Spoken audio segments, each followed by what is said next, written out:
Good morning, YouTube, Facebook, and anybody else watching this video. My name is Deric Lipski, coming to you live from the office across the hall from my office, actually. A little more quiet in here. All right, so I wanted to do something different for people today.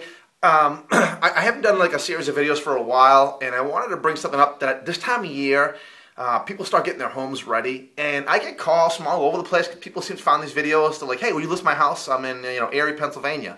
And I'm like, unfortunately, I know my limits, and Pennsylvania is not in that limit zone. I'm based out of New England and Massachusetts, so even in Massachusetts, I know my area. I don't even go too far out because I just know what I can do and what I can't do.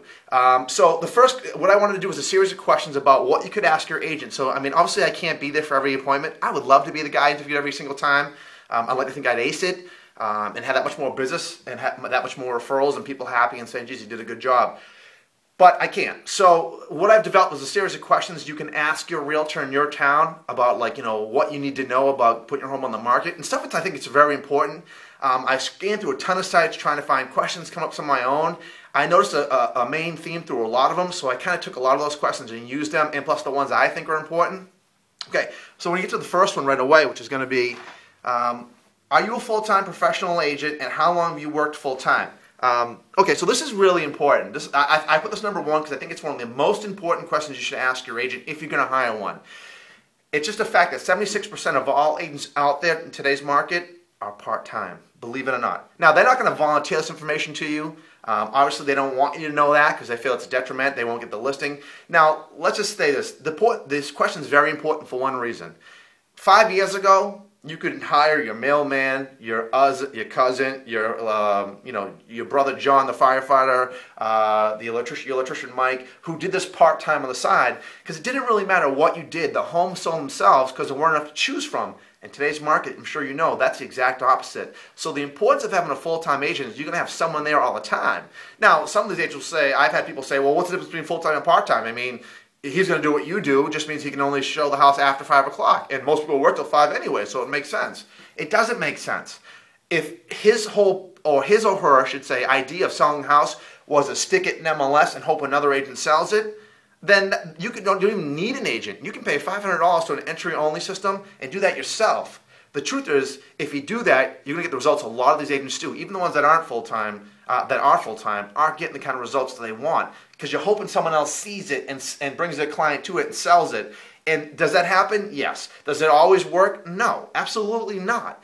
So you want to have someone who's actually actively pushing. If my whole process of trying to get a home sold was to stick it in MLS and hope another agent sells it, then I would suggest doing that. But ideally, that process does not work. A lot of agents do that, and that's why a lot of homes come off expired. People upset their homes aren't selling because they don't have someone actively pushing the home on, agents with buyers, and trying to find other ways to contact people. So being full-time means that you're actively looking for buyers. You should be anyways. Putting an MLS and hoping someone else sells it is a crappy thing to do, really.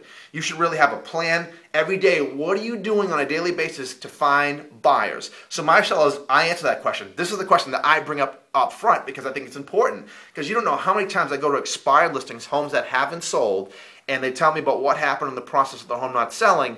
And what we come to find out is that the agent was part-time. I'm like, oh, well, did you know he only sold 5 homes last year? No. Do you think you could live on the sale of 5 homes? No. Me neither. I know. I know what 5 homes is. I pretty much sell that a month. I can't imagine stretching that whole money out for a year. It just wouldn't last. So in the market we're in today, you've got to make sure that you have a full-time agent. It's vitally important for that. So that's going to be something you want to do. Also, full-time agents are around the system. They know what's going on. They talk to other agents. So as you're interviewing agents, ask them if they're full-time. There's fail checks of ways. Are you full-time? You sure? How do we find out? Well, number one, they can show you a tax return if they wanted. That's a little evasive. They may not do that. But number two, you can spot check them. Call them at 8 in the morning, 12 in the afternoon, and 3 in the afternoon, and just find out where they are. Ask them questions. Call the office. Are they there? I would do it like 3 days before if I'm interviewing agents, I'd call those 3 agents and just say, I'm going to need a week to think about it. Call every morning, call the 3 agents, see who's always there. That means they're working there full time.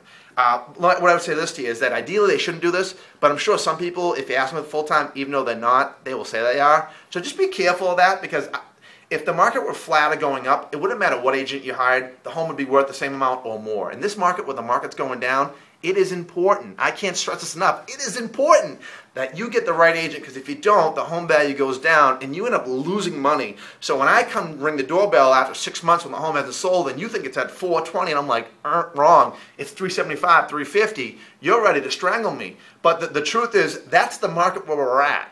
So knowing the market and knowing the agents who can get you the buyers, the money and motivation is going to catapult you to get the home sold. And hopefully if you're in the market today where before a lot more homes come on the market, you can actually sell high, and then let's say you close in April or May when more inventory is on the market. Well, guess what? Now you can take advantage of that market on the flip side. So you can sell high and actually buy low.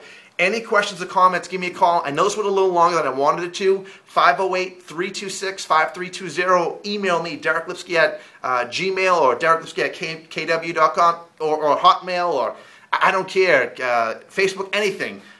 Tune in tomorrow. We'll go to some more questions or one more question, and I'll talk to you then.